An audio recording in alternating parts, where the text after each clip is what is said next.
Ujio wa Rais Stubb sio tu unathibitisha ukaribu wetu wa kihistoria, lakini pia unafungua na kuongeza sura mpya ya urafiki na ushirikiano kati ya nchi zetu. Nitumie fursa hii sasa kuangazia baadhi ya maeneo ambayo tumeyajadili wakati wa mkutano wetu.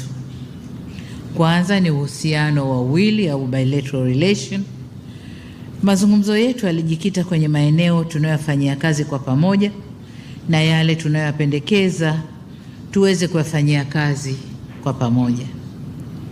Kwanza ni sekta ya misitu, biashara, uwekezaji, madini, utalii, elimu, uwezeshaji wanawake, tehama na uhamilishaji wa teknolojia.